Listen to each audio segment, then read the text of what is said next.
I lay awake at nights worrying about what was ahead of me, even though it was something for which I had volunteered. I told myself it wouldn't be as bad as I feared, that I was exaggerating the magnitude, but deeper inside my thoughts, I was an unconvincing persuader. Marketing ideas you have come to fear or doubt rarely ends in success. Ask any politician. And when I was confronted by the physical reality of what I had planned and paid for, I longed to go home where life was safer and smaller. Bravery is not my thing anymore.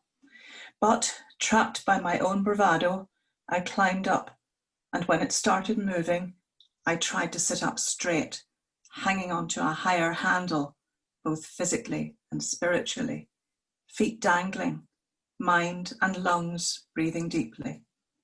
And when it picked up speed over which I had little control, I felt like I was Jonah inside a whale whose tail behind me swished with abandon as its body lurched carelessly from side to side. But this was no sea between Joppa and Tarshish. This was the M50 motorway around Dublin. A motorhome holiday had seemed the only way to find some freedom and escape the relentless and depressing prison of the pandemic. Too many others had the same idea, for the only van we could find to rent in September was an enormous 4-berth beast, 23 feet long. Neither of us had driven any size of van for 40 years. And although I enjoy driving, I feared the size of this creature. Oh, and I'm a terrible passenger in any vehicle. Usually I have to be the driver, but this time I backed away. I need to be in control of where I'm going, which meant on this first ever motorhome journey, I needed to know where we were going to be staying each night, especially with tales of booked out campsites because of their newfound popularity. Every night was arranged, booked, and usually paid for in advance, and so we had several hours of travelling in the big bastard van swinging from side to side before we reached our first stopover. And we had booked a table in a pub nearby for dinner because they were distancing tables, making fewer available, and if I didn't get to eat, there'd be trouble. So the driver had to go faster than I would normally have allowed. The noise of everything inside the van rattling, including my teeth and nerves, was loud enough to drown out any attempts at normal level conversation. The resultant shouting only served to induce more panic. It sounded as if we were rocketing through space in a large cutlery sales van. My nerves translated into grumpiness, then exhaustion by the time we reached the pub. Steak and chips with beer from the pub's own brewery seemed the answer and should have calmed me down. But when the mind is tired of it all, the body soon follows. My head started to sink towards the plate before I'd finished eating. A retreat to the motorhome for an early night, which was when we discovered that the toilet wasn't working. Unfortunate, as a bathroom was a prerequisite we'd stipulated at the top of our list due to aging bladders in the middle of the night. Enough said. The toilet block wasn't too far away, and I had lovely new blue pyjamas if anyone cared to look at the lonely figure strolling in that direction. Afterwards, a few tears lulled me to sleep. I just wanted to sleep forever. But there was a 5 a.m. wake-up call from the owl bladder, so the pyjamas got another catwalk outing. I met another woman on my travels. I have to say I didn't think her pyjamas were as elegant as mine. She had just pulled on an old fleece and tracksuit trousers, no style at all.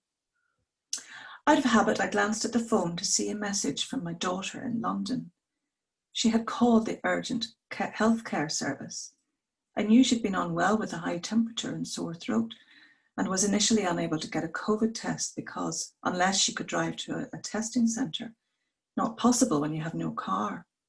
When her throat glands became swollen, we hoped it was tonsillitis, but now she was feeling worse with what might be a septic throat. More so when there'd been no return call from a doctor as promised. Now there really was something to be nervous about. I texted her and she called back to say the doctor had called and prescribed antibiotics, which she must start immediately. So she'd enlisted the help of her twin brother, who'd returned to the city just the previous day, and so was reacquainting himself with its social life, and was still awake, if not necessarily completely sensible. Somehow, she persuaded him to get a taxi from South London to the North London hospital where the antibiotics awaited. She offered him a sofa to sleep on, but for some reason he was grumpy and said he'd be sending her the taxi bill. Little symbiotic relationship between those two. Maybe it's because they're not identical. Maybe I've been a bad mother and not taught them selflessness. I don't think I had any more sleep after that. Sorry to keep on about this, but at 9 a.m. on the dot, I was on the phone to the motorhome rental company about the malfunctioning toilet, only to discover the simple solution was a grey handle underneath, which had to be pushed in addition to the blue flush button, something the technician had failed to mention on the "here's how everything works" whistle-stop tour before we left. 2 days later, I climbed into the driving seat, and you know what? I enjoyed driving the beast. We stayed in some wonderful campsites overlooking the coast of Kerry and Galway Bay. We ate in socially distanced, COVID-compliant cafes and restaurants. We met lovely people, we slept well, and opened the door every morning to fresh air in what felt like the best country in the world. The nerves disappeared. I don't like parables one bit, but life isn't always as bad as it first appears in new situations when things happen differently to how I had envisaged them. Oh, and we're considering buying a motorhome, but a smaller one. Oh, Linda, what is this obsession people have? Is it a time of life thing, this camper van? Because I didn't actually think about it. A friend said to us when we came back in absolute astonishment, I just never saw you two being the kind that would be in a motorhome.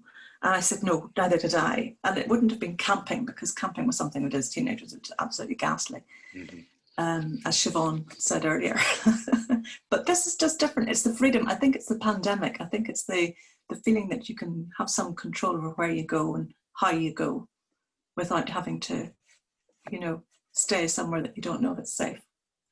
Yeah, I do have a kind of I think that it's the toilet on them. I would only want a camper van that did not have a toilet.